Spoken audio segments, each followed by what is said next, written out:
De volta com o direto do plenário, continuação do julgamento da DI 5874 na sessão plenária da tarde desta quarta-feira, segunda parte da sessão direto do plenário. Declaro reaberta esta sessão do Supremo Tribunal Federal e antes de dar continuidade ao julgamento da ação direta apregoada, colhendo o voto do próximo ministro a votar, eu gostaria de anunciar aos advogados e partes referentes aos outros processos que estão colocados em pauta, que em razão do adiantado da hora e do tempo que esta ação irá tomar, talvez até sem ser possível terminar o julgamento na data de hoje, porque a perspectiva de uma discussão a respeito do tema bastante aprofundada e necessária. Então, anuncio que os outros feitos que estavam na pauta de hoje não serão chamados na data de hoje e também não serão colocados na data de amanhã, em razão de que, provavelmente, amanhã também nós continuaremos a julgar este caso. Então, depois realocaremos esses feitos adequadamente no calendário. E passo, então, a palavra ao ministro Alexandre de Moraes para o seu voto. Obrigado, presidente. Boa tarde, presidente, ministra Carmen, ministra Rosa, os ministros, subprocurador, vice-procurador-geral da República. Presidente, antes de iniciar, eu faço questão, até porque vários estão presentes, de cumprimentar e parabenizar pelas sustentações orais, doutor Gabriel Faria Oliveira, da Defensoria Pública da União, doutor Pedro Paulo Carriello, da Defensoria Pública do Estado do Rio de Janeiro, a doutora Alessa Pagan Veiga, da Defensoria Pública do Estado de Minas Gerais, doutor Alberto Pavier Ribeiro, da AMB, Associação dos Magistrados do Brasil, doutor Maurício Stigmandeter, do IBCCRIM, doutor Marcelo Turbay Freiria, do Instituto de Garantias Penais, o IGP, e o doutor Fábio Tofique, do Instituto de Defesa Márcio Tomás Bastos, cumprimentando também, em nome do vice-procurador-geral, a doutora Raquel. Também, que quero já de início, parabenizar o profundo, extenso e detalhado voto do ministro relator, ministro Luiz Roberto Barroso, e inclusive alguns tentar seguir até para a possibilidade de ampliar a discussão, alguns tópicos, ou os principais tópicos que Sua Excelência se referiu. A questão do indulto dentro da separação de poderes, o indulto como instrumento ou exceção à política criminal, genericamente fixada pelo Poder Legislativo e concreta e especificamente fixada pelo Judiciário, caso a caso, se o indulto tem que se agregar a isso ou é uma previsão excepcional de freios e contrapesos, a possibilidade de revisão ou não, revisão judicial do indulto, tanto em relação à constitucionalidade e legalidade, mas também, se é possível, em relação ao mérito, pontos que me parecem, como foram muito bem observados e detalhados pelo eminente ministro relator, indispensáveis para que nós possamos chegar aqui a uma decisão serena. Observo, e faço questão de observar, antes de iniciar propriamente os fundamentos do meu voto, que, em primeiro lugar, eu entendo que nós não estamos, o Supremo Tribunal Federal não está porque, a meu ver, com todo o respeito às posições em contrário, nem poderia fazê-lo, nós não estamos aqui julgando o instituto do indulto coletivo. Algumas sustentações orais salientaram essa questão que o indulto coletivo não deveria, não com essas palavras, mas não deveria existir, que o indulto coletivo vai contra as decisões judiciais, que o indulto coletivo não se trata, a meu ver, do julgamento se o indulto coletivo permanecerá ou não entre nós, porque o indulto coletivo é uma realidade constitucional brasileira tradicional. Podemos ser a favor ou contra o indulto coletivo, mas não podemos expurgar, a meu ver, não podemos expurgar do cenário jurídico constitucional o indulto coletivo porque não gostamos. Ministro Celso, por favor. E, nesse sentido, vale relembrar que o indulto coletivo é figura que tem uma específica regulação na própria lei de execução penal, que a ele se refere de modo expresso, cuidando do indulto coletivo. Exatamente, e até no decorrer do voto, coloco no Brasil tradicionalmente muito mais utilizado o indulto coletivo do que propriamente o perdão, a graça individual por parte do presidente da República a específicas pessoas. Então, entendo que esse ponto é muito importante, porque o fato de, eventualmente, não concordarmos com o Instituto não pode nos fazer afastar a própria incidência constitucional do mesmo. O segundo ponto, que também faço questão de salientar, e esse assunto é importantíssimo, basta ver a repercussão, não só no meio jurídico, mas a repercussão midiática, que eu também entendo que esse plenário do Supremo Tribunal Federal não está julgando, colocando em julgamento se é a favor ou contra a corrupção. O Supremo Tribunal Federal está julgando se o indulto concedido pelo presidente da República observa ou não os limites constitucionais.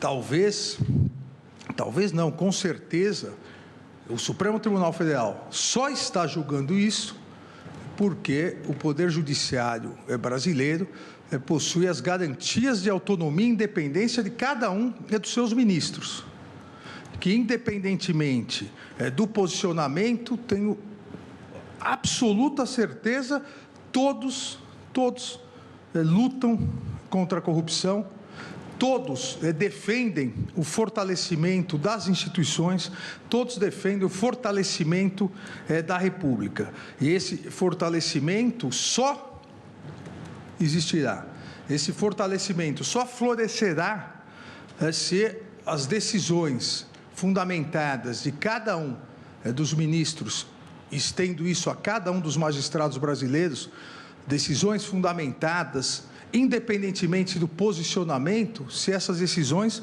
forem respeitadas. Nós podemos não concordar, sempre no mérito, mas é absolutamente indispensável para a autonomia e independência do Poder Judiciário, para o crescimento institucional, que haja respeito às posições diversas. Com afastamento, e isso se verifica, infelizmente, em parte da mídia, com afastamento de posições autoritárias, de que posições contrárias às nossas ou que discordam das nossas opiniões são antidemocráticas, antirrepublicanas e a favor da corrupção. Não é possível, num ambiente democrático que o Brasil vive há mais de 30 anos, não é possível que esse tipo de argumentação midiática continue a existir. Com essas duas observações, eu inicio exatamente a partir da questão do indulto dentro da separação de poderes, que foi um dos tópicos da ação proposta pelo Ministério Público Federal, pela Procuradoria-Geral da República, e tratada essa questão com maestria pelo voto do eminente ministro relator. Sabemos todos que a Constituição Federal, ela visando principalmente evitar arbítrio, evitar concentração de poder, evitar desrespeito aos direitos fundamentais, previu, e isso é tradicional, a existência de poderes de Estado independentes e harmônicos, e reparte entre eles as funções estatais. Mas não reparte as funções estatais de forma estanque. A separação de poderes e sempre foi e continua sendo, apesar da evolução da tripartição, no nosso caso, desde o início da República, e continua sendo uma garantia de perpetuidade do Estado democrático de direito. Agora, o próprio artigo 2º da Constituição Federal estabelece que os poderes são independentes e harmônicos entre si. E essa harmonia trouxe, de forma mais acentuada para o direito constitucional brasileiro, a ideia de check and balances, a ideia de freios e contrapesos.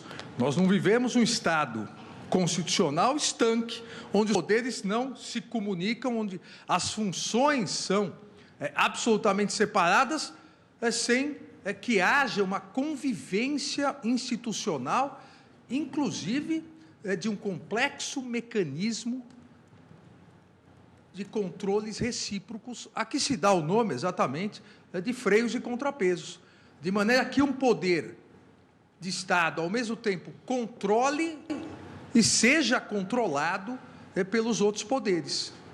Obviamente, cada um dos poderes estatais tem a sua função preponderante, mas ao lado dessas funções preponderantes, há outras funções e outras competências importantíssimas na Constituição Federal que estabelecem, eu volto a afirmar, um complexo mecanismo de freios e contrapesos, de controles recíprocos.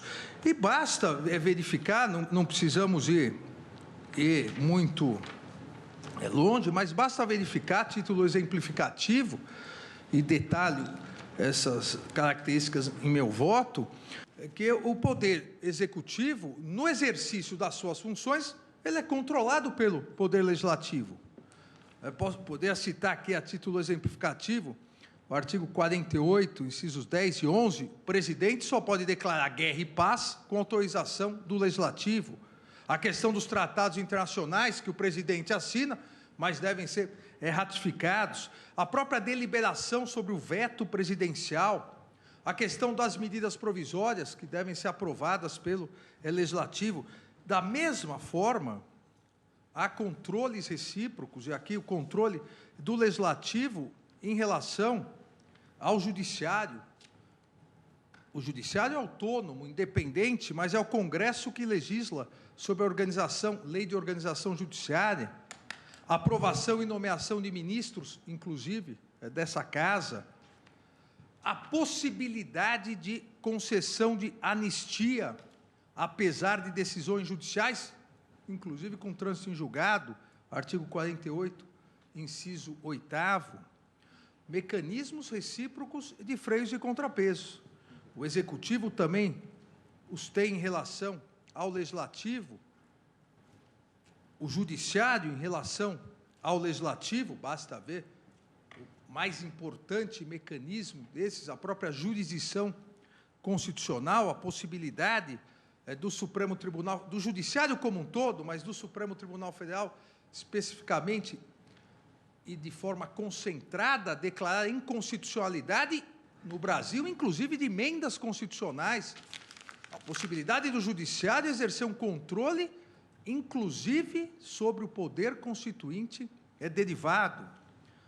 Dentro desse complexo mecanismo, dentro desse sistema de freios e contrapesos estabelecido na Constituição, a Constituição estabelece também um mecanismo ou mecanismos de controle do Executivo em relação ao Poder Judiciário, seja ao já citada escolha e nomeação de ministros de tribunais superiores, seja como, na presente hipótese, a possibilidade de concessão por parte do Presidente da República de graça, indulto ou comutação de penas, o artigo 84, inciso 13. Não se trata aqui, como alegado na petição inicial, não se trata aqui, de maneira alguma, de ferimento à separação de poderes. a nossa separação de poderes nasceu, no caso republicano, em 1891, e permanece hoje com esse sistema de freios e contrapesos. É um mecanismo, assim como há o mecanismo do controle de constitucionalidade em relação às leis e atos, leis do Legislativo e atos do Executivo, é um mecanismo previsto para que se mantenha a harmonia dos poderes. A questão da competência do presidente da República de definir, em primeiro lugar, a concessão ou não do indulto. Da tribuna também, na semana passada, foi dito que, se não houver uma limitação, uma análise profunda, e se um próximo presidente escolher isso, ou se nada o fizer. E hoje há uma declaração do presidente eleito, que, se houver indulto esse ano, será o último indulto, que não haverá mais indultos no governo dele. Ora, isso é um ato discricionário do presidente da República. A ausência de indulto, então, também possibilitará ao Supremo, via ação direta de inconstitucionalidade por omissão, editar um indulto. A questão do indulto, e por isso faço questão de iniciar com essa premissa, a questão do indulto, esse ato de clemência constitucional é um ato privativo do presidente da República. Podemos gostar ou não gostar, assim como os parlamentares também não gostam muito quando o Supremo Tribunal Federal declara inconstitucionalidade de emendas, declara inconstitucionalidade de leis ou atos normativos, função constitucional prevista nesse check and balances para o Supremo. Assim como o ato de clemência constitucional não desrespeita a separação de poderes. Não é uma ilícita ingerência do Executivo, com devido respeito às posições em contrário, na política criminal que genericamente é estabelecida pelo Legislativo e concretamente aplicada pelo Judiciário. Até porque indulto, seja graça, o perdão presidencial, seja individual, seja o coletivo, não faz parte da política criminal. É um mecanismo de exceção contra o que aquele que tem competência, o presidente da República, entender excessos da política criminal, genericamente prevista pelo Legislativo e concretamente aplicada pelo Poder Judiciário. E nós temos exemplos no mundo todo. É o mais famoso, mediaticamente, falando quando o presidente Gerald Ford concedeu perdão ao presidente Nixon, que havia renunciado. Nós não temos aí nada de política criminal norte-americana. Temos o exercício de uma prerrogativa do presidente norte-americano, criticada por republicanos e democratas por anos, até que se fez uma análise retroativa histórica.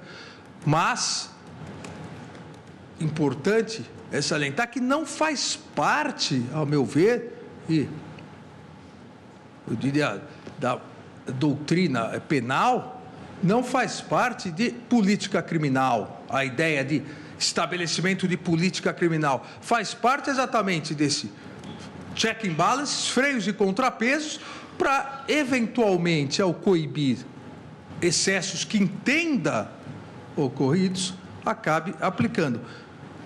O Estado do Texas, já há vários anos,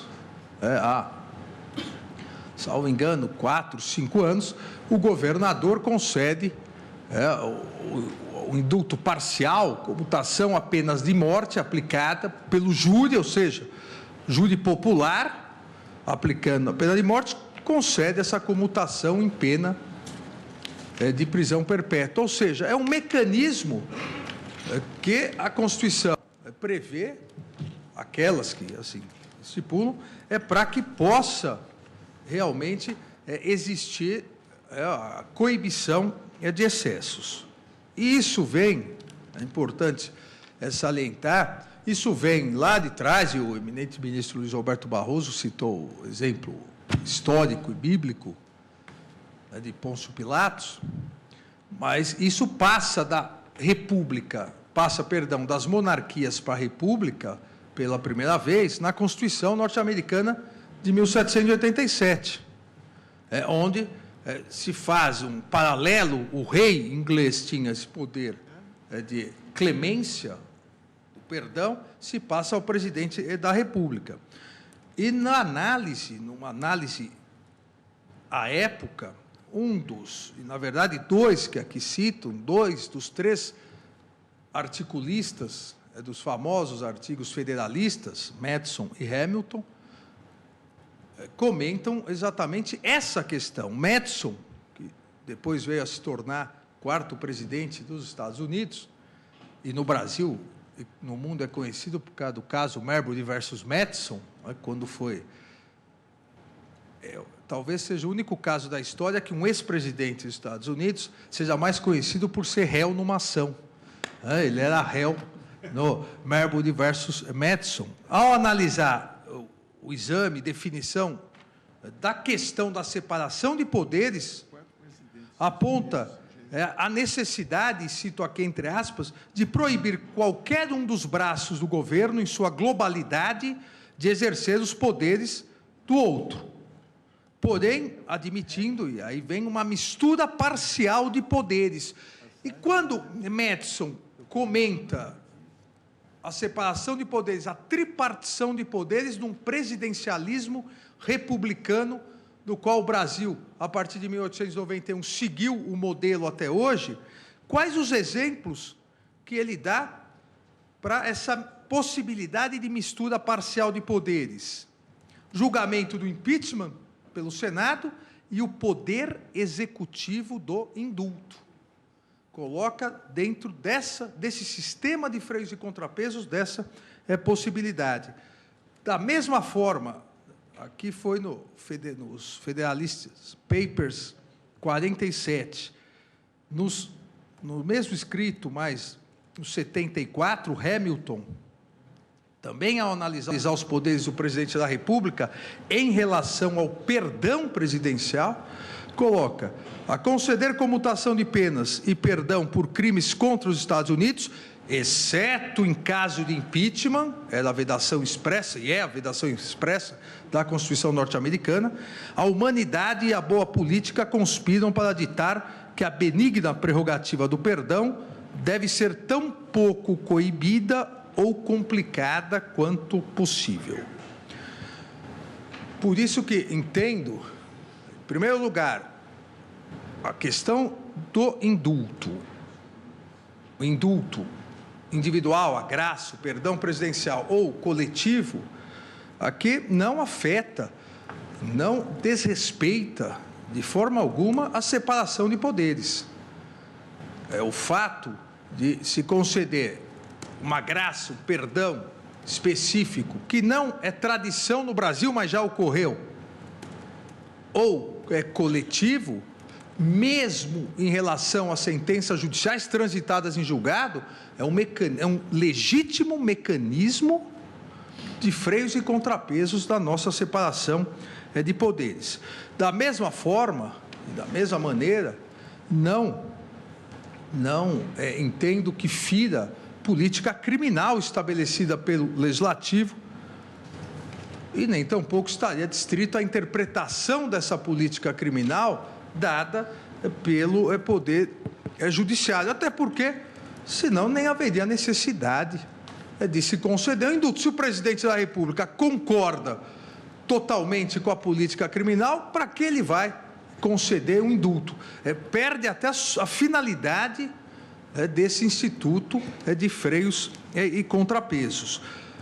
E é um ato privativo do presidente da República. Aqui, na excelente sustentação da Procuradora-Geral da República, a doutora Raquel, na verdade, o que vimos foi um verdadeiro libelo.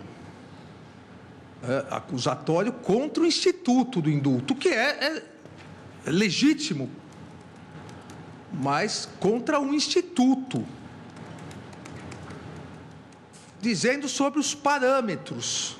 Um parâmetro terço, um quinto, um quarto. Olha, se o indulto pode ser total, o indulto pode ser total, independentemente de parâmetros. Nós podemos, eu volto a dizer, concordar ou não com o instituto, mas ele existe. Da mesma forma, ele existe e é ato discricionário, prerrogativa do presidente da República. O eminente ministro Luiz Roberto Barroso citou, e se eu estiver enganado, peço que me corrija, mas a exposição de motivos do indulto de 2016, não de 2017, 2016, que foi exatamente o indulto que eu, como ministro da Justiça, encaminhei ao presidente da República. Encaminhei ao presidente da República com um artigo expresso que excluía os crimes contra a administração pública. O Conselho Nacional de Política Criminal e Penitenciária assim tinha se manifestado, a minha assessoria jurídica e eu também. Eu encaminhei pessoalmente isso. Só que havia um problema. Nem o Conselho, nem eu éramos presidente da República. Nós, nesse aspecto, éramos e agora o Ministério atores consultivos do presidente da República, que é quem estabelece pela Constituição a possibilidade ou não do indulto.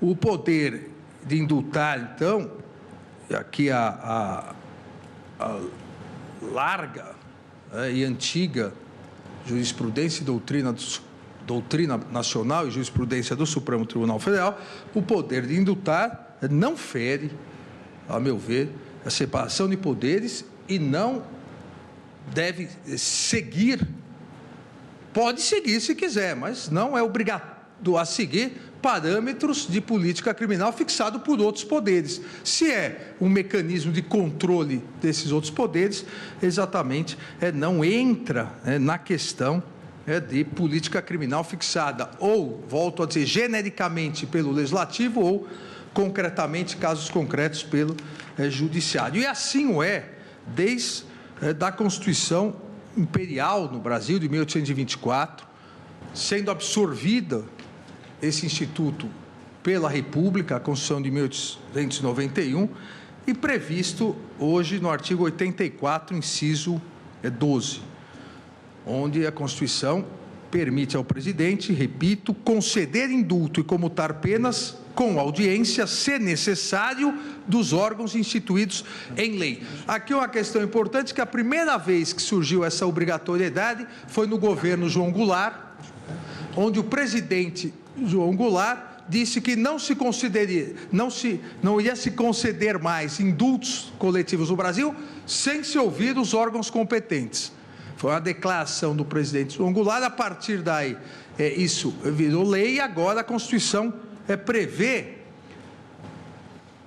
a necessidade de audiência oitiva dos órgãos instituídos em lei. O Conselho Nacional de Política Criminal e Penitenciária é esse órgão. E a própria Constituição estabelece a limitação expressa no artigo 5º, inciso 43. A lei considerará crimes inafiançáveis e insuscetíveis de graça ou anistia a prática de tortura, o tráfico ilícito de entorpecentes e drogas afins, o terrorismo e os definidos como crimes hediondos, por eles respondendo os mandantes, os executores e os que, podendo evitá-los, se omitirem. Esse instituto, portanto, sobreviveu no Brasil ao período monárquico, ao início da República e permanece entre nós até hoje. E, diferentemente, é importante salientar isso, dos Estados Unidos da América, de onde nós trouxemos esse modelo republicano, no Brasil acabou se tornando mais comum um indulto chamado indulto coletivo, decretos genéricos de indulto, com requisitos genéricos, onde o presidente, ao editá-lo, permite ao Poder Judiciário aplicar cada caso concreto. Muito mais do que a graça ou perdão presidencial. Todos devem ter visto recentemente, se passou nos Estados Unidos, o Dia de Ação de Graças. E há uma tradição norte-americana, onde o presidente, todos os presidentes, republicanos ou democratas, eles no Dia da Ação de Graças concedem a graça a um peru. São 2 perus, é bem coisa de americano, né? 2 perus, escolhem um. Por quê? Porque nesse Dia de Ação de Graças, o presidente também sempre, tradicionalmente, concede a graça individual a várias pessoas. A tradição norte-americana é individual. E eu digo para vocês, com a experiência passada no Ministério da Justiça, esse também é o objetivo do Poder Executivo Nacional.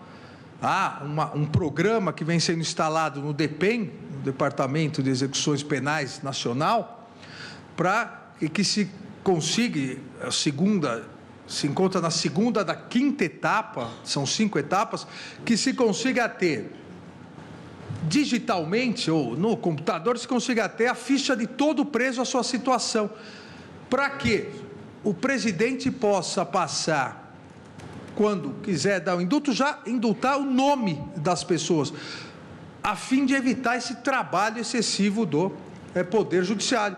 Ou seja, se os critérios que ele define são esses, programa de computador escolheria, já colocaria os presos e já sairia nome a nome. Isso não é feito hoje, e no Brasil essa tradição não foi feita, se criou indulto coletivo por absoluta falta de possibilidade imediata de se realizar. E acaba, logicamente, sobrecarregando o Poder Judiciário. Mas nós não podemos escapar da afirmação de que é tradição no Brasil decretos. É uma tradição esses decretos genéricos de indulto. Se nós olharmos antes da Constituição de 88, e também aqui para não me exceder muito, uma rápida passagem, o Supremo, na verdade, o Supremo Tribunal Federal já concedeu o indulto, mas não o Supremo.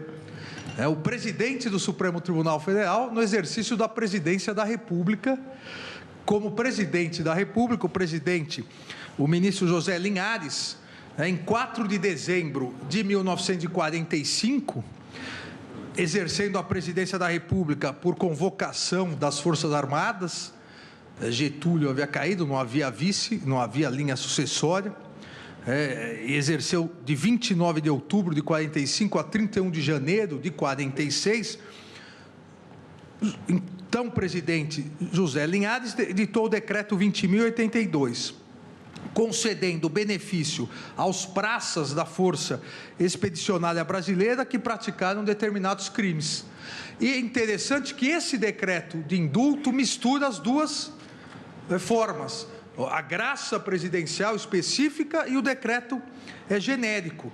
Aqui, no artigo 2º e no artigo 3º, fala o nome do soldado, soldado Domingos Cabral, Cabo Rômulo Testa. E no artigo 3º, o indulto aos civis de nacionalidade italiana, Di Bartolomeu, tal. Ou seja, artigo 2º e 3º, a graça.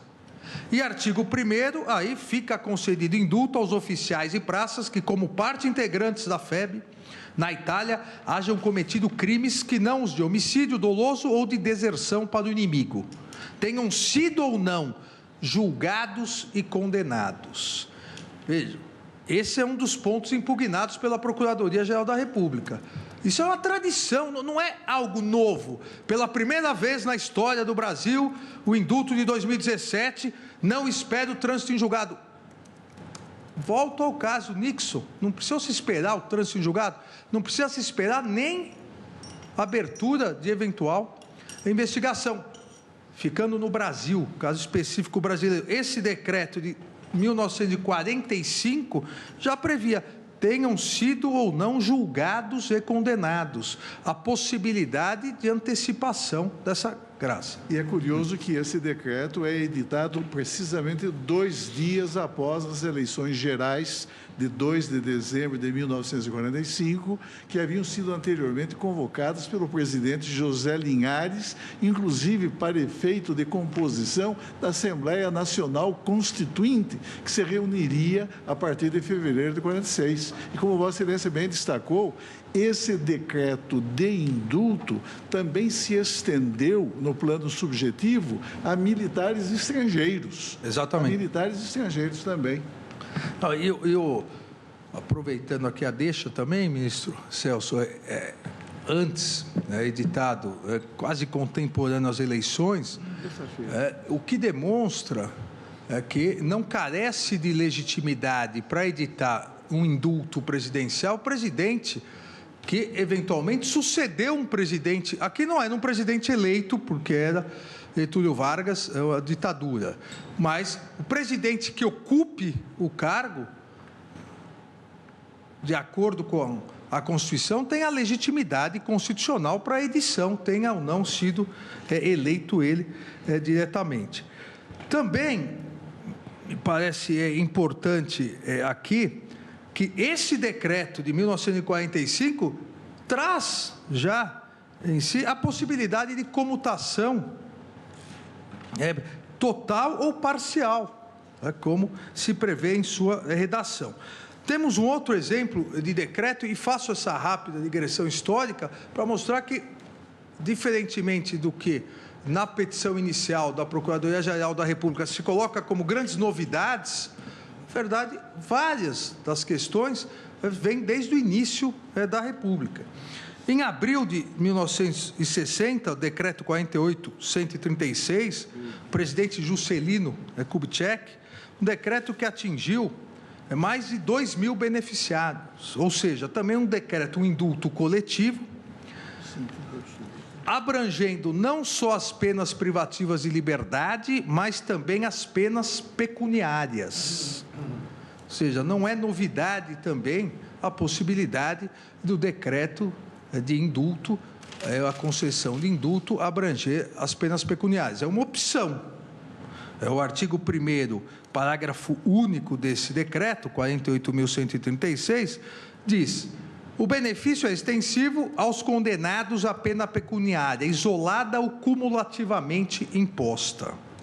Então, não se trata de uma novidade, como, inclusive, também foi destacado da tribuna em relação a outros decretos pela doutora Alessa Veiga, defensora do Estado de Minas Gerais.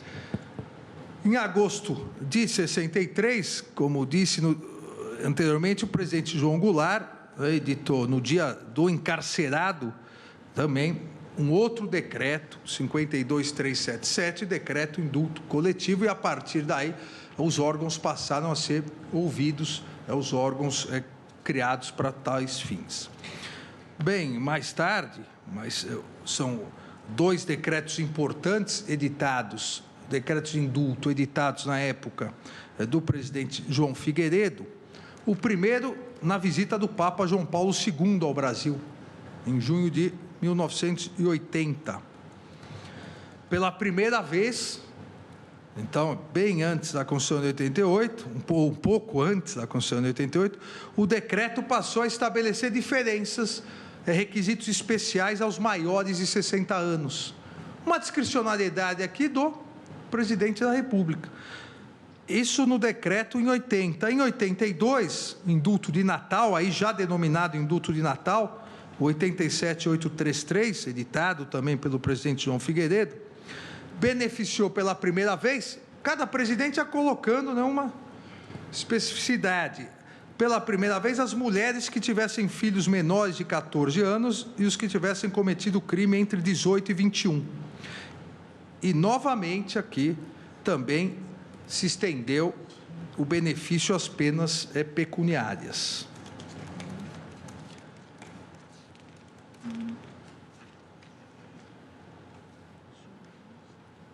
A Constituição de 88 trouxe essa tradição e constitucionalizou, manteve a constitucionalização do indulto coletivo ou individual, a graça, o perdão. E o primeiro decreto editado após a promulgação da Constituição de 88 pelo presidente José Sarney, o 97.164 de 88, também repetiu o que lá atrás se permitiu, expressamente se permitia a aplicabilidade do indulto antes do trânsito em julgado, dentro daqueles requisitos. No artigo 4º do decreto dizia, ainda que a sentença esteja em grau de recurso, ou seja, se permitia essa possibilidade, não se trata, portanto, de novidade no direito constitucional e penal brasileiro.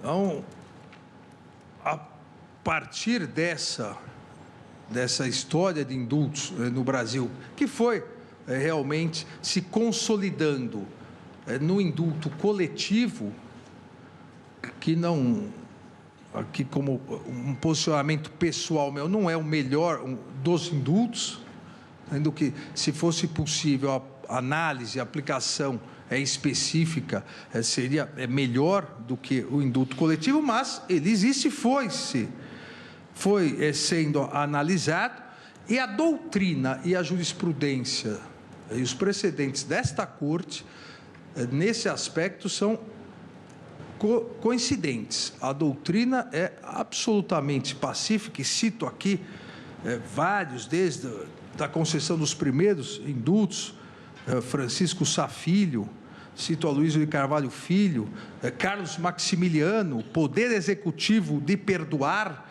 não tem outros limites, senão os fixados no texto constitucional. E, mais recentemente, o professor Celso Ribeiro Bastos, o professor Ives Gandra, o professor Pinto Ferreira, que apontou de forma percussiente tanto a discricionariedade quanto a amplitude do Instituto. Dizia o professor Pinto Ferreira, o presidente da República tem competência para conceder indulto e comutar penas, quaisquer que sejam as infrações penais praticadas, salvo as proibidas pelo Código Magno, tratando-se de crime ou contravenção, qualquer que seja a sanção cominada. Também, academicamente, o ministro Gilmar Mendes, junto com o professor Canotilho, Ingo Sarletti e Lênio Streck, salientam exatamente que o indulto e a comutação da pena configuram um típico ato de governo que se caracteriza pela discricionariedade. No direito comparado, da mesma forma, a título exemplificativo, o jurista argentino Gregório Badini salienta essa faculdade do poder executivo,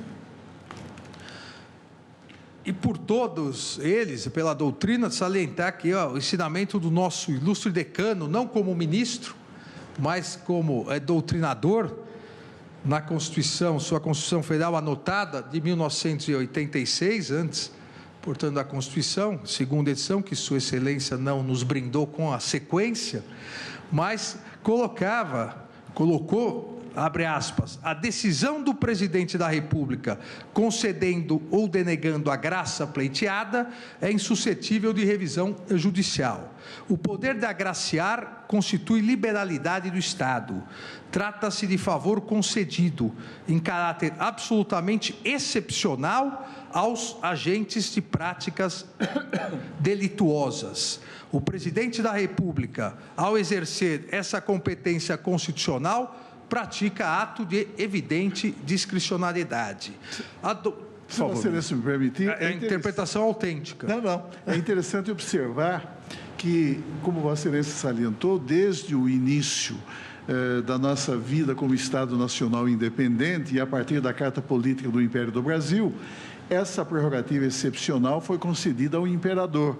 E ele exercia essa competência com apoio nas funções inerentes ao poder moderador, com auxílio imediato do Conselho de Estado. E, em dado momento, surge uma questão importante. Seria o direito à graça um direito público subjetivo do condenado ou seria apenas uma faculdade discricionária do chefe de Estado, do imperador? o Conselho de Estado, que se compunha de grandes e eminentes publicistas e jurisconsultos e que opinava nessas matérias, responde ao imperador dizendo-lhe que não há um direito à obtenção da graça, mas essa é uma faculdade meramente discricionária do imperador. E o nosso velho imperador Dom Pedro II, quem o relata é Carlos Maximiliano, nos seus comentários à Constituição de 46, ele, embora sabendo que as únicas limitações materiais seriam aquelas, e eram aquelas estabelecidas no texto da Carta Política do Império do Brasil, ele, no entanto, era o árbitro, o senhor, era quem avaliava a conveniência, a oportunidade, a necessidade ou a utilidade de estender ou não o decreto de indulto, de abranger com esse ato de graça constitucional determinados condenados. E ele adotou uma postura no sentido de não admitir petições de graça, objetivando o indulto, em relação a certos delitos. Portanto, foi uma autolimitação que o velho imperador Dom Pedro II se impôs. E essa é uma questão que, na verdade, tem sido observada ao longo dos tempos. Eu me lembro, quando atuei no Gabinete Civil da Presidência da República, em setembro, outubro de 1985, o presidente Sarney fez-me uma indagação: estou obrigado a editar o decreto de indulto de Natal?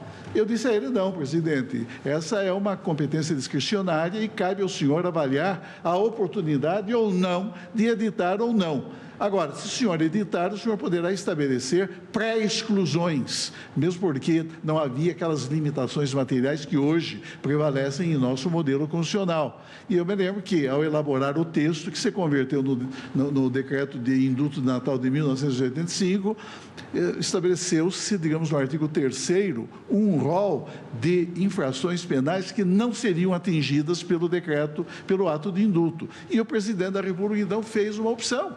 Ele poderia ter incluído os crimes contra a economia popular, mas preferiu, discricionariamente, excluir aqueles que houvessem incidido nesse tipo de infração, tendo em vista as circunstâncias daquele momento histórico. Portanto, essa tem sido realmente uma tradição que vem desde o Império e subsiste na República. Houve apenas um momento, nós sabemos todos, na Constituição de 34, quando Vargas, exercendo poder pessoal durante 4 anos, poder ilimitado, a partir da Revolução de 30 e até o advento da Constituição Republicana de 16 de julho de 1934, a Assembleia Constituinte impôs, foi uma restrição inédita em nosso constitucionalismo, impôs ao presidente da República, em matéria de indulto, uma limitação. Ele não poderia agir espontaneamente, ele não poderia ex officio conceder o ato de indulto, ele dependeria de aspas, é a expressão textual da Constituição de 34, ele dependeria de aspas, proposta dos conselhos instituídos em lei. Fecha aspas. Isso significa que haveria necessidade de uma prévia provocação formal para que ele pudesse agir. Pois bem, com a Carta de 37, por razões óbvias, não houve nem parlamento, não houve simplesmente qualquer tipo de limitação. Mas o fato é que, como hoje ocorre, o presidente da República, ao agir discricionariamente, ele não se acha jungido e nem sequer vinculado pelo parecer, que é sempre valioso, do Conselho Nacional de Política Criminal e Penitenciária. Pode até ignorá-lo, pode até desconsiderá-lo, pode, inclusive, a partir do projeto de decreto que se lhe apresente, pode alterá-lo, porque não há simplesmente esse tipo de vinculação. E esse,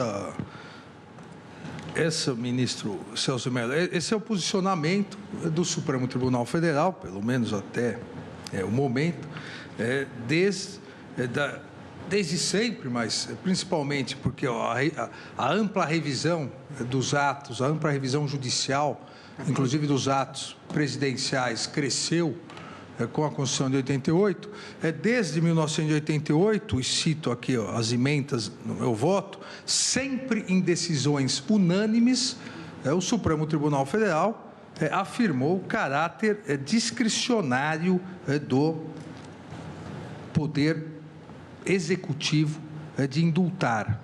Cito aqui o recurso em HC 71400, lá de 94, o indulto em nosso regime constitui faculdade atribuída ao presidente da República, que aprecia não apenas a conveniência e oportunidade de sua concessão, mas ainda os requisitos. Uma única decisão que não foi em sede de habeas corpus, mas ação direta de inconstitucionalidade, medida cautelar, em 2003, também por unanimidade, onde o plenário dessa Corte afirmou novamente: a concessão de indulto aos condenados a penas privativas de liberdade insere-se no exercício do poder discricionário do presidente, limitado à vedação prevista, e aí aparece a vedação constitucional, no inciso 43 do artigo 5º. A outorga do benefício precedido das cautelas devidas não pode ser obstada por hipotética alegação de ameaça à segurança nacional, que tem como parâmetro simplesmente o montante da pena aplicada. Aqui, ação direta de inconstitucionalidade e inúmeros outros habeas corpus, relatoria, sempre, eu volto a dizer, de maneira unânime nas duas turmas e no plenário. Mais recentemente, 2009, 2005, relatoria do ministro Marco Aurélio: o indulto está no campo da discricionariedade, razão pela qual é possível a imposição de condições para tê-lo como aperfeiçoado, presente em harmonia com a Constituição. 2007, Tribunal Pleno, relatoria do ministro Ricardo Lewandowski, HC 90.364, onde diz o artigo 5º, inciso 43, que proíbe a graça gênero do qual o indulto é espécie nos crimes hediondos definidos em lei, não conflita com o artigo 84.12. O decreto presidencial que concede o indulto configura ato de governo, caracterizado pela ampla discricionariedade. Ou seja, há aqui, do ponto de vista tanto doutrinário quanto jurisprudencial, há um posicionamento pacificado, historicamente pacificado, sobre a discricionariedade do presidente da República, respeitado, obviamente, os limites expressos na Constituição, e um limite implícito, essa Corte já reconheceu, e recentemente, julgamento 29/11/2016, relatoria do ministro Celso de Mello, extradição 1435, o que podemos dizer um limite implícito ao poder de conceder indulto na questão extradicional, a impossibilidade do presidente eventualmente conceder a clemência soberana ao extraditando porque cometeu um crime em outro país. Então, estaria fora do âmbito de competência do presidente da República. Eu disse, nesse julgamento, o ministro Celso de Mello, na segunda turma, o exercício da clemência soberana do Estado não se estende, nosso direito positivo, aos processos de extradição. Eis que o objeto da indulgência príncipes restringe-se exclusivamente ao plano dos ilícitos penais sujeitos à competência jurisdicional do Estado brasileiro. É uma situação aqui que seria uma situação anômala na questão de uma ampliação. Não pode ser ampliado, mas também se entende que não é possível a restrição fora dos parâmetros constitucionais. É possível, e venho defendendo isso em sede doutrinária há muito tempo, é possível, assim como qualquer outro ato presidencial ou qualquer outro ato governamental, ato de qualquer dos poderes, é possível, ao Poder Judiciário, realizar uma revisão judicial de todas as espécies dessa clemência, para se verificar se os requisitos constitucionais foram observados. Se foi o presidente que editou realmente o decreto de indulto, se as limitações do artigo 5º, inciso 43, foram observadas, será, portanto, possível ao Poder Judiciário analisar essa constitucionalidade da concessão da clemência. Mas não é possível, a meu ver, assim, como não é nos atos discricionários, quanto mais nesse ato de soberania, esse ato governamental do chefe do Executivo, a análise do mérito, entendido aqui como juízo de conveniência e oportunidade. Se o presidente da República, dentre as hipóteses legais e constitucionalmente possíveis, legítimas, escolheu uma ou algumas, mesmo que não concordemos, mesmo que seja, em princípio, ao nosso ver, ao ver da maioria, ao ver do Judiciário, uma escolha não eficiente, uma escolha que contrarie subjetivamente o que pensamos, se a escolha foi feita dentre as legítimas opções constitucionalmente previstas, me parece que não se pode adentrar ao mérito. A concessão do indulto, obviamente, como todo ato governamental, está vinculado ao império constitucional, mas não se pode trocar o subjetivismo do chefe do Executivo por um subjetivismo de um outro poder, assim como não seria possível no caso de uma anistia, se trocar o subjetivismo do Poder Legislativo pelo subjetivismo do Judiciário. O que, por favor? Vossa Excelência fere um ponto que é bastante interessante. Se nós pudermos discutir determinados tipos penais, como aqueles que afetam o patrimônio público, a administração pública, por que não discutirmos também outros aspectos? Por exemplo, por que não banir do indulto a pedofilia ou qualquer outro? Quer dizer, segundo os critérios que nós, enquanto entes julgadores, podemos brandir. Ou qualquer outro, como apontou Vossa Excelência, citando... Desculpe, ministro Celso de Mello, citando episódios do governo Sarney, o crime contra a economia popular, num momento de grande inflação. Não é? Portanto, essa é uma questão que diz com a divisão de poderes. Podemos gostar ou não gostar de uma dada decisão, mas tem que se perguntar quem tem legitimidade para fazê-lo. E há um outro ponto que faz com que a arguição da Procuradoria, pelo menos, mereça, vamos chamar assim, uma consideração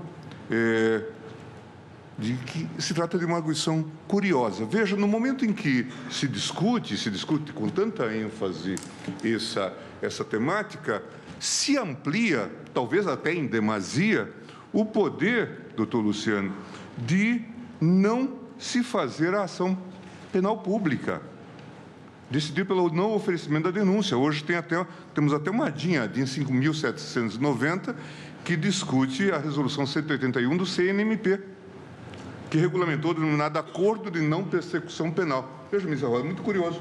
De um lado, se diz o presidente da República, que a Constituição autoriza, não pode conceder o indulto, ou não pode conceder o indulto em determinados casos, mas aqui, do outro, diz o Ministério Público... Se a Procuradoria-Geral pede o arquivamento, nós arquivamos. Sim. Não há outra opção. Sim, e mais do que isso, nesse caso se fazem acordos. Ela dispõe da ação penal. Isso, mas veja, nesse caso se fazem acordos de não persecução, de maneira geral. E nós homologamos essa decisão. Sim, aqui. Nós homologamos. Veja, é muito interessante, quer dizer, se trata de... E veja, acordos feitos, não estamos falando em processos de pequena monta, nós estamos falando em casos de grande monta. Com concessão do perdão já de início. Portanto, veja, para ser coerente em relação a isso. Vossa Excelência tocou também num outro ponto, Vossa Excelência que conhece tão bem, talvez uma das maiores autoridades de segurança pública do Brasil, que viveu a realidade difícil da segurança pública de São Paulo e depois enfrentou o tema também no plano nacional. Vossa Excelência tocou num ponto sobre o indulto coletivo. Eu não quero perscrutar aqui razões sobre essa temática, mas, em princípio, é evidente que essa impossibilidade que Vossa Excelência narrou de se fazer o indulto individual, em certa medida, decorre da confusão geral que nós temos no sistema prisional. Foi do Supremo Tribunal Federal que partiu uma série de decisões sobre essa temática.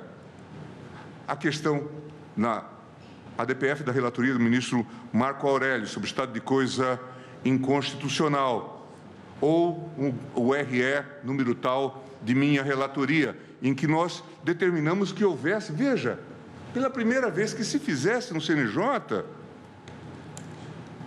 uma lista dos presos. Não se tinha nominata disto. Não se sabe.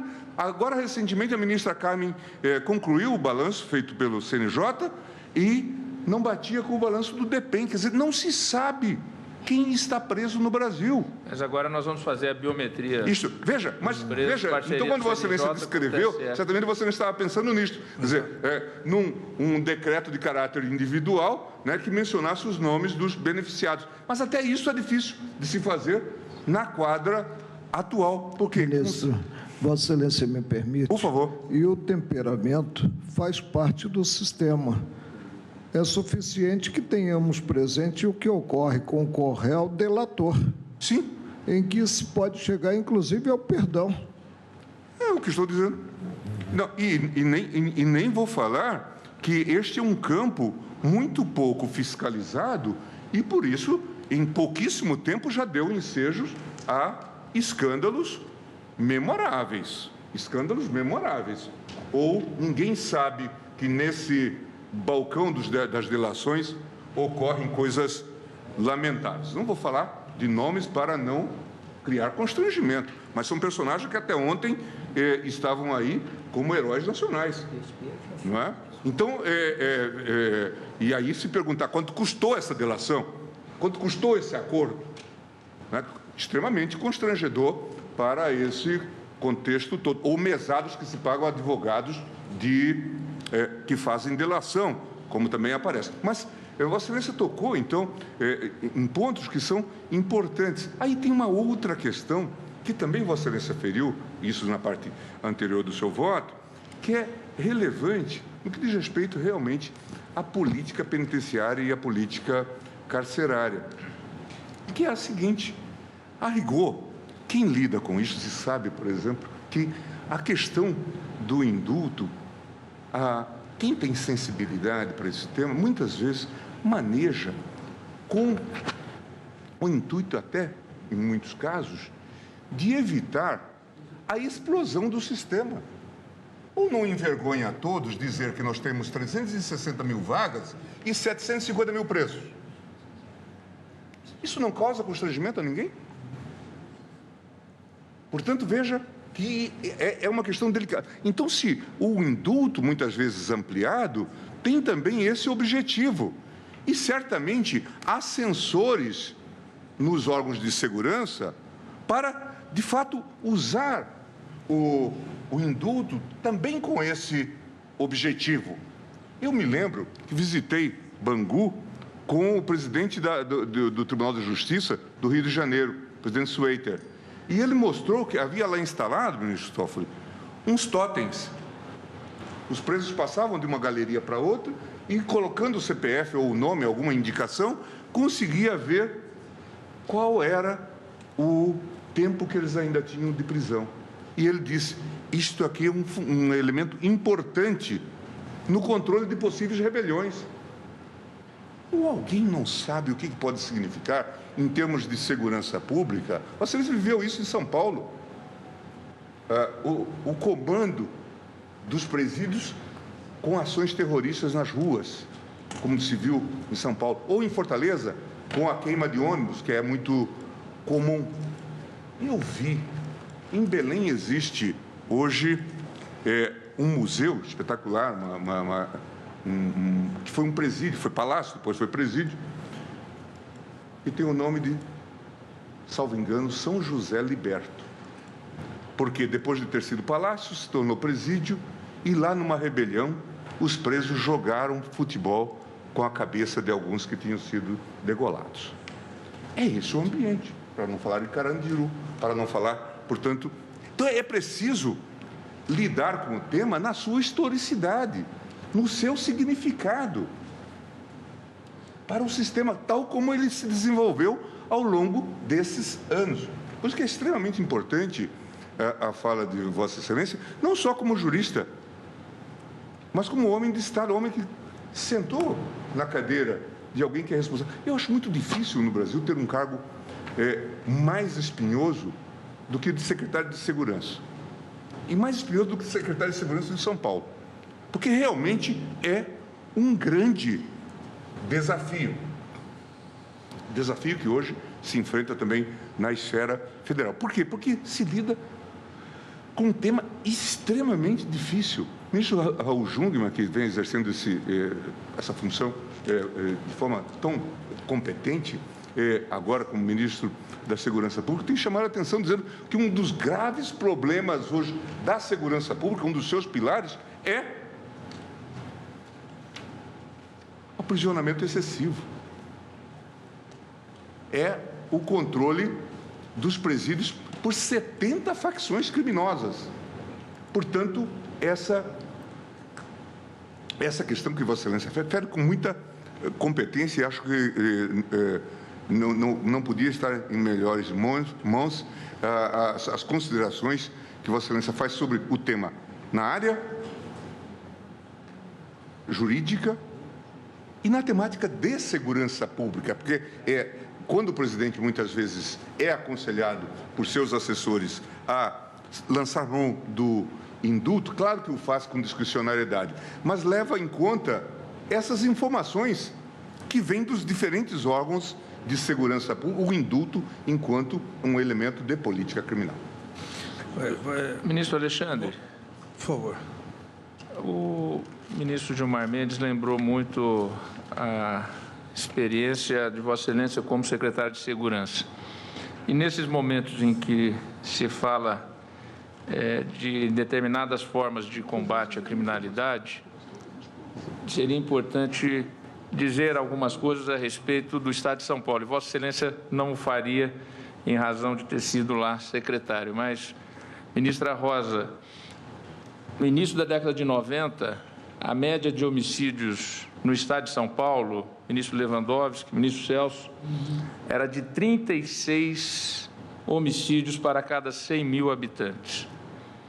A média do Brasil hoje é de 30,8 homicídios para cada 100 mil habitantes, o que dá mais de 60 mil homicídios. Hoje, em São Paulo, fruto de trabalho de que participou, esteve à frente o nosso colega Alexandre de Moraes, o que muito nos orgulha, porque, vejam os índices, está em 6,8 por 100 mil habitantes o índice de homicídios em São Paulo. Ou seja, se o Brasil tivesse o índice de homicídios que hoje tem em São Paulo, o Brasil teria apenas, já é muito, do ponto de vista de número absoluto, mas do ponto de vista proporcional, uma diminuição enorme, seriam 17 mil homicídios, mais de 50 mil vidas salvas por ano. E isso foi feito não com endurecimento de leis, isso foi feito com ações preventivas, foi feito com políticas públicas e atuação do Estado. E desta atuação, Vossa Excelência teve importante papel nos momentos em que foi secretário de Justiça e secretário de Segurança do Estado de São Paulo. Eu agradeço tanto a fala do presidente Toffoli quanto do ministro Gilmar, e realmente talvez o maior problema, talvez não, com certeza, o maior problema do Brasil, além de um pós-trauma da ditadura que levou a um preconceito contra a questão de segurança, essa é a verdade, se confundiu segurança pública com autoritarismo. Além disso, o maior problema foi que se separou no Brasil segurança pública de um lado, assuntos penitenciários do outro. E nós continuamos, é algo que eu sempre repito, e o ministro Luiz Roberto Barroso, na sua fala, também disse, nós continuamos com aquilo do Brasil prende muito, mas prende mal. Nós prendemos desde o ladrão de galinha, quem pula um muro no interior para subtrair um botijão de gás, furto qualificado mediante escalada, pena privativa de liberdade, até um crime grave, todo mundo é preso, prisão para todo mundo. Ao invés de penas proporcionais, pena restritiva de direitos, pena de prestação de serviço à comunidade. Agora, todos são presos e todos saem rápido. Com um sexto está todo mundo na rua. Ao invés de focar em quem precisa realmente estar preso, nós acabamos não lidando isso como um assunto de segurança pública. Prisão, assunto penitenciário, é assunto de segurança pública. Também lembrou muito bem o ministro Luiz Roberto Barroso, dos nossos aproximadamente 720 mil presos, já começa que em torno hoje de 37% são presos provisórios. Alguns provisórios, eu tive, como ministro da Justiça, a oportunidade de, à época, ligar para o secretário de Segurança Pública do Ceará para perguntar o que tinha ocorrido, porque uma tentativa de furto praticado por um senhor de 67 anos, ele estava preso há 4 anos e meio, provisoriamente. É o que disse o ministro Gilmar, a falta de controle dos presos. Mas desses 720 mil presos, 1/3 só é preso com presos que praticaram crimes com violência ou grave ameaça. Ministro Alexandre, Vossa me permite uma rapidíssima parte para corroborar a preocupação de Vossa Excelência, que não é de hoje, mas é de longa data. Além da preocupação com a segurança pública, nós detectamos, e todos que passaram pelo CNJ, há uma preocupação também com a economia, com a questão fiscal, a grave situação fiscal pela qual passa o Estado brasileiro. Um preso hoje, em média, custa R$3.000 para manutenção, seja qual for o Estado, seja era uma prisão estadual ou seja uma prisão federal. O preço, o custo é mais ou menos o mesmo. Estava fazendo um rápido cálculo aqui, para cada 1.000 presos a mais que não devem estar encarcerados, o custo é de R$3 milhões por mês.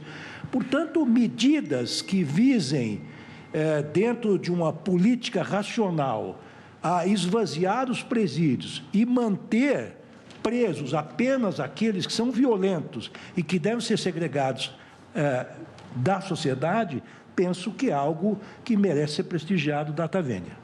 Não, ministro Ricardo, exatamente. O preso, a média no Brasil, 3.000, porque é uma superlotação. Se não houvesse superlotação, ou nas prisões onde há o RDD, regime disciplinar diferenciado, o preso chega a custar quase R$5.000 por mês. Obviamente, nos RDDs, né, há necessidade da prisão. Agora, dos 720 mil presos, 1/3 são presos sem violência ou grave ameaça. Há aproximadamente, dentro desse terço, 52 mil estelionatários presos. Óbvio que ninguém defende, eu muito menos, que o estelionatário não tenha que cumprir uma sanção. Ainda mais, e nós vemos todos os dias, estelionatos contra pessoas idosas, cartão de crédito, dinheiro. Agora, será que não há uma pena mais racional para o estelionatário do que a pena privativa de liberdade, que custa, se fosse uma restritiva, se fosse domiciliar, prisão domiciliar, se fosse prestação de serviço à comunidade, a fiscalização custa de 1/3 a 1/4 menos. O que falta é um direcionamento para isso. O que falta é realmente ter que ficar preso quem precisa ficar preso. E aqueles que não geram risco à sociedade, os crimes violentos, grave ameaça, os crimes mais graves, os reincidentes, esses, obviamente, não se inventou nada ainda melhor do que a prisão, ou menos pior. Agora, nós temos 1/3 sem violência ou grave ameaça e 1/3 tráfico de drogas. Só que desse terço do tráfico de drogas, nós temos 10% só desse terço que seriam realmente grandes criminosos, que é algo que aqui nós teremos oportunidade mais à frente de analisar. O grande problema brasileiro também hoje nas últimas 2 décadas, com esse aprisionamento em massa, nós somos os culpados, nós, Brasil, sociedade brasileira, de dar exército às facções criminosas. As facções criminosas só cresceram porque aumentou o encarceramento de pessoas não perigosas, que ao chegar no presídio precisam, entre aspas, de proteção. E isso aumentou. Basta ver um número correlato que, a partir disso, aumentou demais o número de mulheres presas. 77% por tráfico de drogas. O marido é preso, precisa de proteção na prisão e precisa dar ordem para a mulher pagar essa proteção, tem que traficar. 77% das mulheres hoje são presas por tráfico de drogas. Mas não vai ser aqui no caso do indulto que resolveremos todos os problemas da humanidade. Voltando, para não me exceder muito mais. Já adianto aos colegas que, Vossa Excelência, terminando o voto, eu vou então suspender para continuarmos amanhã diante do adiantado da hora. Não, aqui na questão do indulto, em resumo, eu entendo que o Poder Judiciário pode, e o Supremo Tribunal Federal, obviamente, pode e deve realizar um controle, mas o juízo de verificação da exatidão do exercício de oportunidade perante a constitucionalidade. A opção conveniente e oportuna da edição do decreto de indulto, que foi feito, volto a repetir, dentro das opções possíveis constitucionalmente pelo presidente da República, obviamente, em relação a essa discricionariedade, não vejo como possa, e aqui foi dito até, eu realmente achei todas as sustentações muito boas, foi dito pelo defensor público do Rio de Janeiro, doutor Pedro Paulo Carriello, não pode aqui o Judiciário atravessar o Rubicão, ou seja, substituir a legítima vontade do presidente da República e reescrever o decreto de indulto, com devido respeito às posições em contrário. Entendo que não compete ao Supremo Tribunal Federal, ao Poder Judiciário, reescrever o decreto de indulto, pois ou o presidente da República extrapolou o exercício de sua competência constitucional e o Supremo, então, declara inconstitucional, a função, ou o presidente, mesmo não concordando, mesmo que o Supremo não concorde com a opção, o presidente atendeu às exigências constitucionais e não podemos, nós, Poder Judiciário, substituir uma opção válida por outra, que nos parece melhor, mais técnica ou mais justa. A opção, se constitucional for, me parece deve ser seguida. Quero aqui, independentemente da conclusão do meu voto, quero dizer que após a liminar, e digo do ponto de vista prático, após a liminar concedida pela ministra Carmen Lúcia e a segunda liminar concedida pelo ministro Luiz Roberto Barroso, a liminar permitindo, mesmo com algumas alterações, mas permitindo a concessão do indulto, foi fundamental para que, eu digo, inúmeras rebeliões não ocorressem. Vossa Excelência, ao conceder a liminar e possibilitar que grande parte do indulto fosse analisado, estancou inúmeras rebeliões. A preocupação de todos os estados era gigantesca, exatamente porque é uma panela de pressão. Mas, aqui, com todo o respeito a Vossa Excelência, entendo que não pode o Supremo Tribunal Federal alterar os requisitos. O Supremo pode, entender que é inconstitucional. E aí devolve o presidente e edita o outro decreto. Agora, não pode o Supremo Tribunal Federal fixar requisitos. Também o Poder Judiciário, ou também ao Poder Judiciário, se impõe o império da Constituição Federal. Se nós, presidente, no presente caso, se nós fixarmos os requisitos para esse decreto, nós estaremos fixando requisitos para todos os decretos subsequentes. Obviamente, Se entendermos que o correto é 1/3, ou 1/4, ou metade nesse decreto, não existirá mais decreto presidencial. A cada ano existirá uma repetição do decreto do Supremo Tribunal Federal. Porque se entendermos que desviando desses requisitos fixados pelo Supremo, qualquer desvio é inconstitucional, obviamente estaremos aqui legislando de forma permanente, não permitindo a possibilidade de diferentes presidentes com visões diversas sobre a criminalidade poderem editar dentro dos parâmetros constitucionais o seu decreto. Tendo que, ao fixarmos isso, estaremos legislando. E quero aqui recordar o célebre ensinamento de Montesquieu, que afirmou: quando o poder de julgar se une ao de legislar, a vida e a liberdade do súdito ficam impostas a controle arbitrário, pois o juiz poderia agir com toda a violência também de um opressor. O grande perigo é retirarmos ao mesmo tempo, 2 mecanismos de freios e contrapeso. O primeiro, o poder executivo de indultar discricionariamente, respeitando os limites constitucionais, e o segundo, o poder do Supremo Tribunal Federal de, analisando cada indulto, afastar ou não a constitucionalidade, não prefixando desde o início as condições que deveriam ser seguidas ad eternum. Só uma pequena observação. Por favor. É que, historicamente, eu não conheço um inimigo mais, digamos assim, veemente da magistratura do que Montesquieu. Então, talvez... Que foi magistrado. E dizia que... O Barão de Montesquieu foi magistrado e vendeu a sua carta de magistratura para arrecadar um dinheiro. Porque ele de separação de poderes ele entendia um pouquinho. Não, mas ele até entendia que as funções eram essas.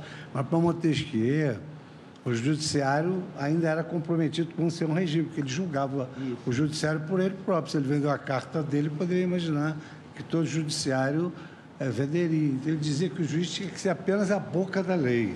Por essa razão que durante muitos anos os juízes não podiam tornar realidade suas sentenças condenatórias. Mas ninguém tem... Tinha apenas declarar as palavras da lei. Mas ninguém tem dúvida de que não cabe ao juiz formular projetos de decreto ou projeto de lei. Não, isso aí não. Mas, ministro Fux, então É só porque o Montesquieu me causa assim. Eu relevo, então, Montesquieu, mas no mesmo sentido, um Justice norte-americano... Cite Locke, que é a mesma coisa. Ou um Justice Stone. Aristóteles. O Justice Stone colocando que a necessidade da revisão judicial ser controlada pelo único controle possível, que é a autocoibição a partir do respeito à separação de poderes. Ou ainda, Lord Bringham, presidente da Câmara dos Lordes, em 2000, a mais alta corte inglesa, novembro de 2006, exatamente também dizendo que sem negar, abre aspas, sem negar o valor ou a legitimidade do desenvolvimento judicial do direito, levado a extremos a criatividade judicial, pode ela mesma contribuir para o enfraquecimento do Estado de Direito, dentro dessa perspectiva do respeito à separação de poderes. Coloco aqui ainda outras decisões, inclusive várias da Suprema Corte, em relação à necessidade do respeito a esses freios e contrapesos, e do próprio Tribunal Constitucional Federal alemão, que na autocontenção faz questão de distinguir a sua importante, que é a nossa também, importantíssima missão de guardião e intérprete da Constituição, mas distinguir essa função do que o Tribunal Constitucional Alemão denomina de poder de apreciação, ou seja, evitar que o judiciário exerça poder de apreciação, ou seja, que se reserve subjetivismo em determinados assuntos que são constitucionais. Pode ter sido, e eu aqui iniciei o voto dizendo que quando o ministro da Justiça encaminhei a minuta de decreto com parágrafo no artigo 1º expresso, excluindo os crimes contra a administração pública.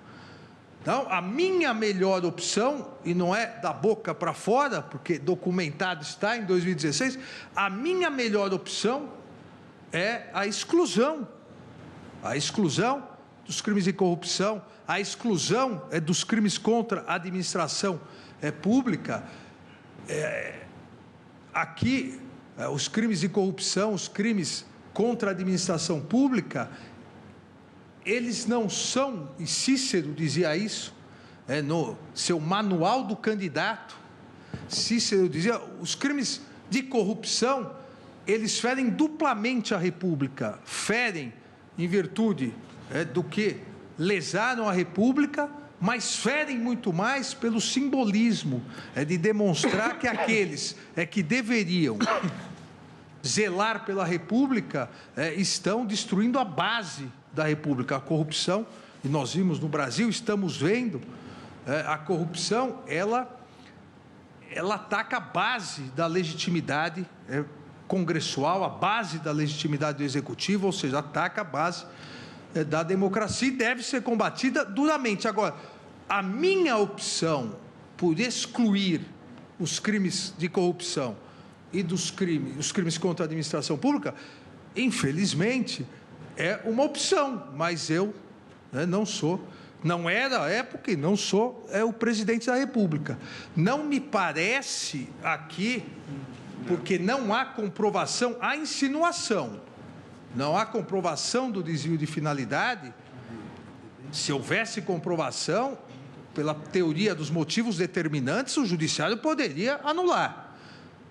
Na própria sustentação oral da Procuradora-Geral da República, ela afastou a questão do desvio de finalidade subjetivo. Agora, Vossa Excelência entende que a exclusão de determinados delitos que se encaixe nessa moldura genérica transformaria o Poder Judiciário em legislador positivo?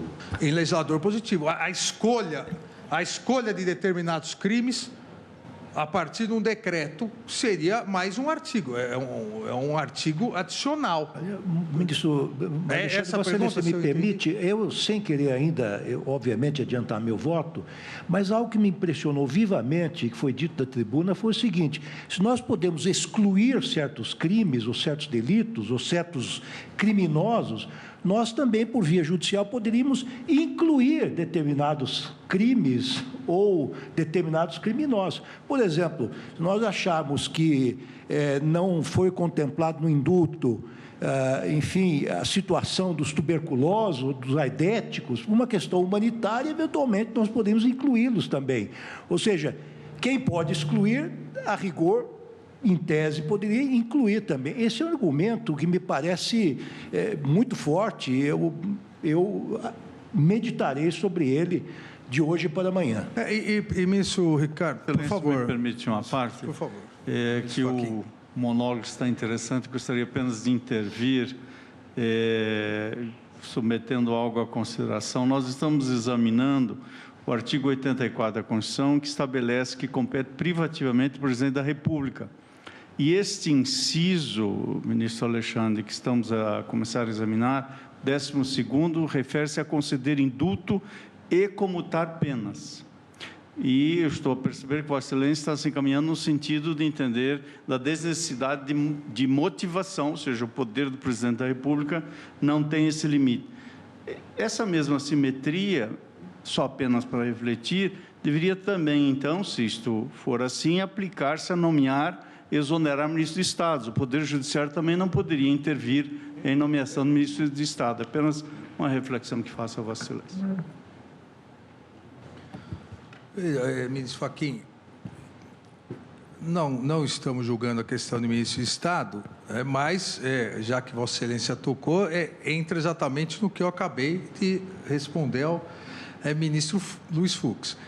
Se comprovado ficar que há desvio de finalidade, eu disse antes de Vossa Excelência tocar nesse exemplo, se houver comprovação de desvio de finalidade, seja em relação ao indulto, à graça, ao perdão, seja em relação à nomeação, já é clássico, a teoria, já é clássica a teoria dos motivos determinantes, existe a possibilidade de análise do judiciário.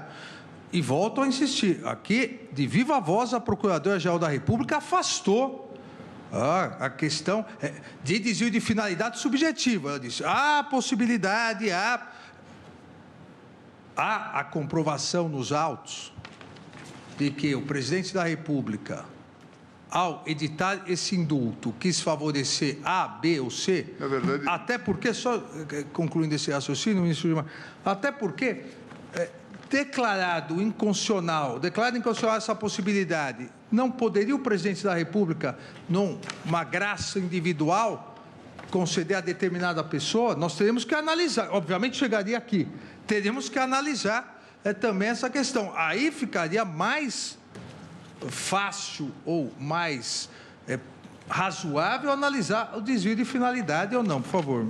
Não, na impugnação, em torno disso, a imprensa chegou a dizer que, e se alardeou que este era o decreto mais generoso de toda a história brasileira. Depois se viu que não era bem assim, não é? Que houve até decretos anteriores mais generosos e, como Vossa Excelência já demonstrou em seu voto, isso depende muitas vezes do próprio momento em que o tema é colocado e discutido, e o presidente recebe as informações, até mesmo dos órgãos de inteligência. Então, a mim me parece que aqui houve, de certa forma, um pouco de exagero na própria apresentação do decreto, quando se disse, não, é a maior concessão que já se fez, como, na verdade, não se tem isso aqui. Por outro lado, também pretender que seja vinculante a proposta do Conselho Penitenciário, isto, na verdade, é também colocar uma condição na Constituição. Não é só reescrever o decreto, é reescrever a Constituição, porque a Constituição, e o ministro Celso lembrava bem, considerou isso em 34. Então, nós estamos repristinando esta matéria. Mas, para tocar num outro tema que é muito sensível, veja que nós discutimos aqui a extradição. E decidimos, acho que foi voto vencido, a meu ver, que o presidente dispunha do poder de extraditar ou não. Entendemos isso. Contra a posição de muitos que consideravam que, havendo o tratado, era obrigatório. Veja, não estamos falando de santos, estamos falando de pessoas que cometeram crimes. Pode ser que seja um crime que a gente considere mais valoroso do que o outro, mas é disso que se cuida. E nós respeitamos o ato do presidente. Autorizamos a extradição e o presidente não executou a extradição. Portanto, veja que... E reconhecemos que era legítimo. Presidente, só para colocar as coisas no devido lugar, de 1988 para cá, este é o único decreto que reduziu o prazo mínimo de cumprimento para 20%, 1/5 da pena. Nunca aconteceu em período democrático. E este é o primeiro decreto que suprimiu o teto máximo da condenação com destino certo. Eu não entrei em desvio de finalidade subjetiva, mas todo mundo sabe para quem era o dispositivo. E eu não disse que a minuta do Conselho é vinculante. Apenas o claro descumprimento da minuta e sem reproduzir o do ano anterior, onde a recomendação era a mesma, apenas é indício do desvio que eu acho que existiu. Bem, para concluir, senhor presidente, e é importante até para a opinião pública ter conhecimento, não é verdade que 22 presos da Operação Lava Jato serão soltos por causa desse decreto que nós estamos julgando. A reprodução desse decreto este ano. Veja, não estou falando que Vossa Excelência disse isso. Hoje saiu uma matéria que a Procuradoria disse isso. Mas eu citei a fonte. A fonte a Força-Tarefa da Lava Jato diz que, repetido este decreto este ano, como é o comum e como é o objetivo, 22 presos da Lava Jato sairão. O que também não é correto, fora o exercício de futurologia, a ideia é realmente a vinculação, se nós pudermos fixar os critérios, a vinculação para sempre. Ou seja, nós Supremo é que vamos editar os decretos. E volto a dizer, e citar, também não ia citar nominalmente nenhum dos presos, mas que faço questão de citar o mesmo que foi citado pelo ministro relator e vem sendo citado na mídia, o ex-presidente da Câmara, Eduardo Consentino Cunha.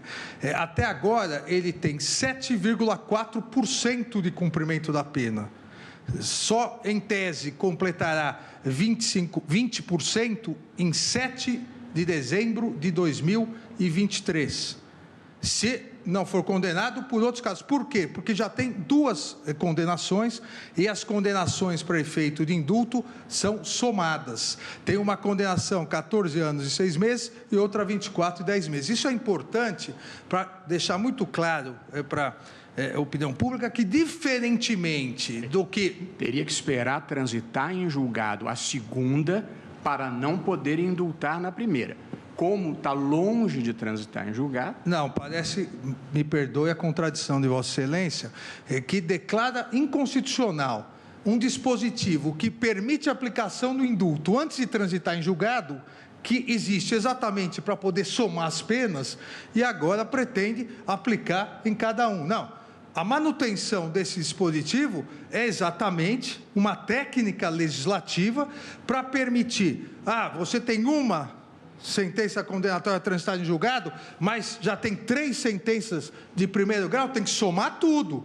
Não precisa esperar chegar. E aqui nós temos a somatória de 14 anos e 6 meses com 24 anos e 10 meses. Citei só esse exemplo porque foi citado, exatamente para demonstrar que aqui não se discute, e volto ao que iniciei, não se discute o combate ou não à corrupção. Entendo que, independentemente do voto de cada um dos ministros, todos queiram combater a corrupção. Até porque, se assim não fosse, teríamos uma contradição muito grande, e acabou sendo levantado antes pelo ministro Gilmar, mas eu aqui anotei no meu voto, no artigo 18 da resolução 181, de 7 de agosto de 2017, do Conselho Nacional do Ministério Público, assinada pelo procurador, então Procurador-Geral da República. O próprio Ministério Público, no artigo 18, ele amplia, e essa constitucionalidade vai ser analisada, até uma ação de relatoria do eminente ministro Ricardo Lewandowski, no artigo 18, amplia o plea bargain, a possibilidade de acordo, diz: não sendo o caso de arquivamento, o Ministério Público poderá propor ao investigado acordo de não persecução penal, quando combinada pena mínima inferior a 4 anos e o crime não for cometido com violência ou grave ameaça à pessoa. Aqui é crime individual. O crime, a pena mínima não for igual ou superior, for inferior a 4 anos e sem violência ou grave ameaça, o Ministério Público pode de cara oferecer a não persecução.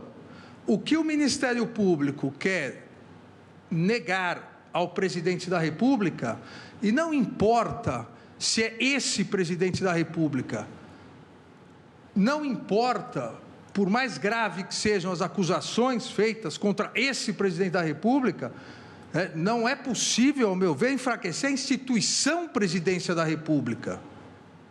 O que o Ministério Público quer negar ao presidente da República ao ingressar com a ação, ele se autoconcede a possibilidade de transação penal sem participação do Poder Judiciário, porque o artigo 18, se o juiz não concorda na resolução, o máximo que pode fazer é remeter ao Procurador-Geral, e se já for direto o Procurador-Geral, nem a controle.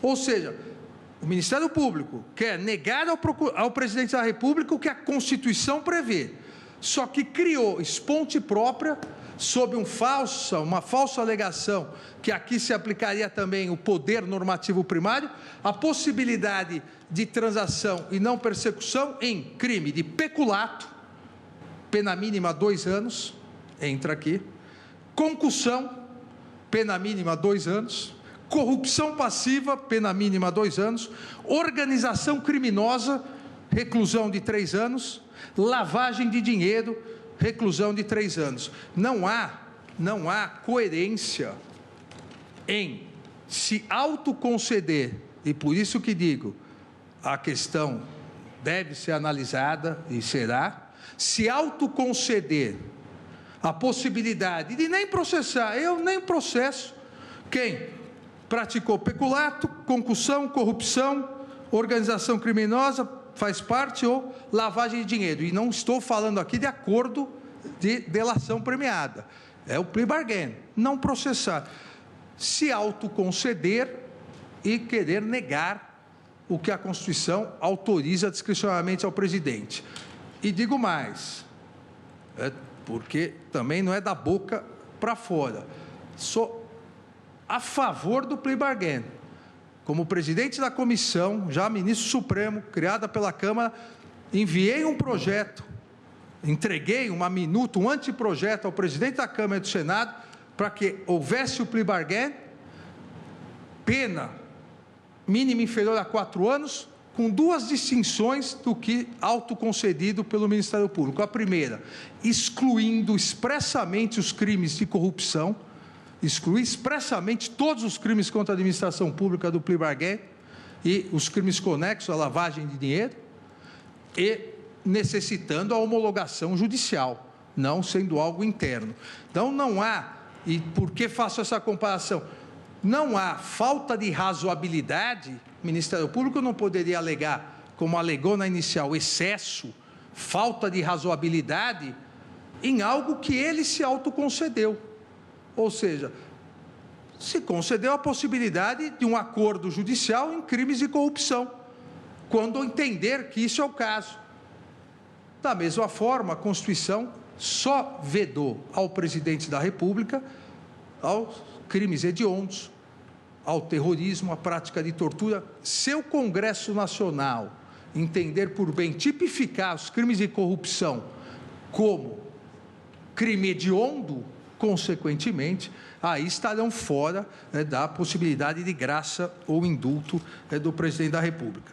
Encerrando, senhor presidente, então, como entendo que a competência é discricionária do presidente para definir os requisitos e a extensão do ato de clemência constitucional a partir dos critérios de conveniência e oportunidade dentro da limitação constitucional.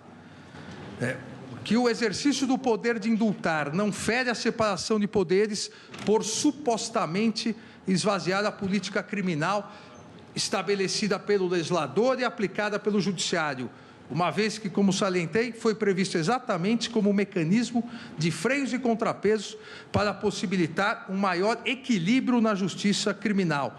E está dentro da nossa cláusula de separação de poderes, que é uma das cláusulas pétreas da Constituição.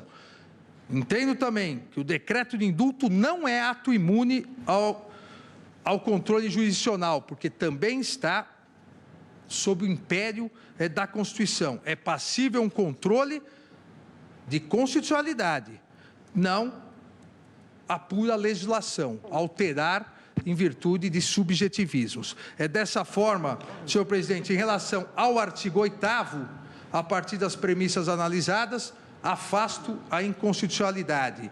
O indulto não se direciona somente às penas privativas de liberdade, mas sim ao afastamento de sanções impostas por condenação judicial.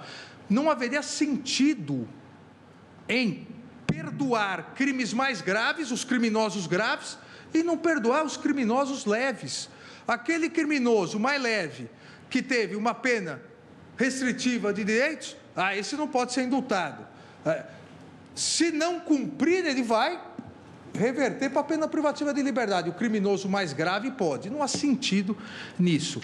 Da mesma forma, entendo constitucional o artigo 10, pois a possibilidade de indulto ou comutação da pena essa possibilidade de alcançarem a pena de multa aplicada isolada ou cumulativamente, como me referi, é tradicional em nosso ordenamento jurídico e a pena de multa é uma das sanções impostas. Aquele que praticou a improbidade administrativa, corrupção, o ressarcimento ao erário não é pena de multa. O indulto não alcança o ressarcimento ao erário, ele vai ter que devolver. E essa casa julgou que é imprescritível o ressarcimento ao erário.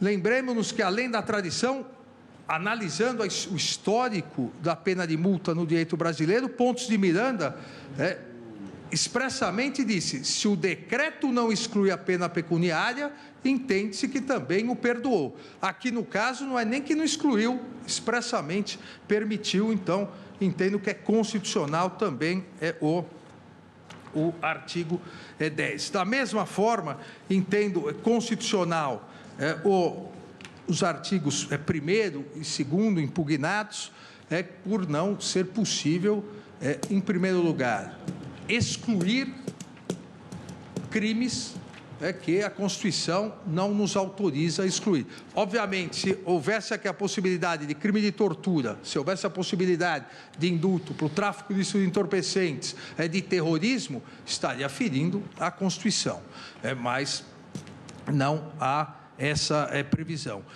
E, da mesma forma, os requisitos que não são, volto a dizer, não são os requisitos que eu adotaria. Não são os requisitos, mesmo com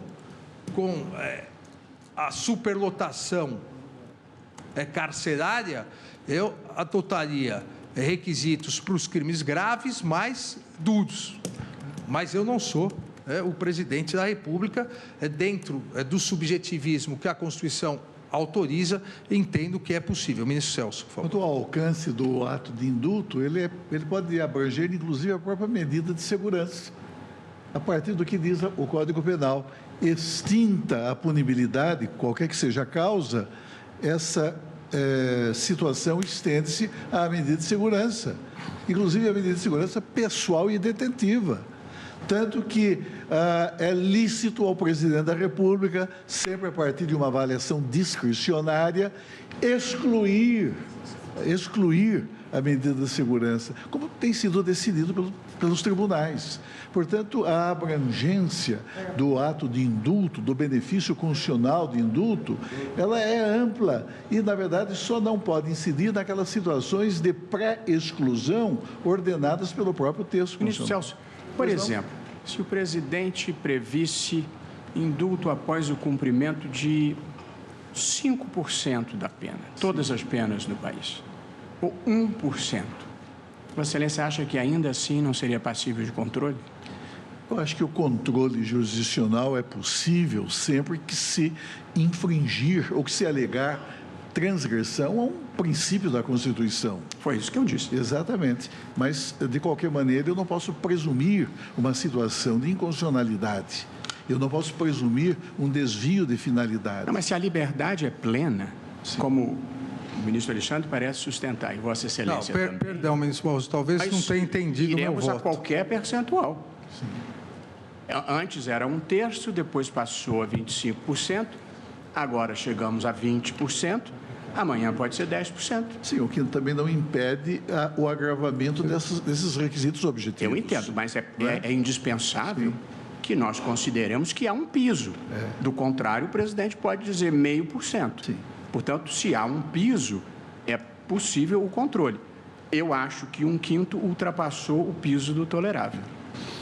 Celso, ministro Barroso, talvez eu não tenha sido claro, tanto disse e repetir que o controle jurisdicional é possível, se demonstrado o desvio de finalidade é possível, e que o Supremo tem, não só pode, como tem o dever de, entendendo que se ultrapassou isso, declarar inconstitucional. O que o Supremo Tribunal Federal, com todas as vênias ao ministro Luiz Roberto Barroso, não pode é querer escrever o decreto presidencial. O Supremo Tribunal Federal querer escrever que é 1/3 para não reincidente, metade para reincidente, se tem isso, se tem aquilo, isso não é função do Poder Judiciário, com todas... A lei não prevê o decreto, a lei não prevê o indulto. E aí a nossa grande divergência. Indulto não é instrumento concetâneo à política criminal adotada pelo Legislativo. Indulto é o mecanismo de freios e contrapesos. Indulto não é uma extensão que o Legislativo ordinário deu ao presidente. Indulto é uma concessão que a Assembleia Nacional Constituinte estabeleceu ao presidente. Com essas considerações, presidente, eu peço vênia ao eminente ministro Luiz Roberto Barroso, julgo improcedente a ação penal, declarando a constitucionalidade do decreto. Então, eu proclamo o resultado parcial, que após o voto do relator, julgando procedente em parte, não é, ministro relator? A conclusão é procedência em parte. Não é ação penal. É procedente em parte, exato, Procedente porque alguns dos pedidos da procuradora eu não estão acolhi. negados. Estão negados no voto de Vossa Excelência. Então, após o voto do relator, julgando procedente em parte, porque aqui já estamos indo no próprio a questão de fundo da ação, né? Sim. Exatamente, não é só o referendo, mas é apenas é mais do que o referendo, não é apenas o referendo, até porque uma já está vez aparelhado, convalidado o indulto ou não convalidado, o assunto fica superado. Exatamente. Então, após o voto do relator, julgando parcialmente procedente a ação e do voto do ministro Alexandre de Moraes, julgando a ação improcedente, foi suspensa a sessão para continuidade na data de amanhã, a partir do voto, então, do próximo ministro Luiz Edson Fachin. Uma boa noite a todos, muito obrigado por todos. Obrigado.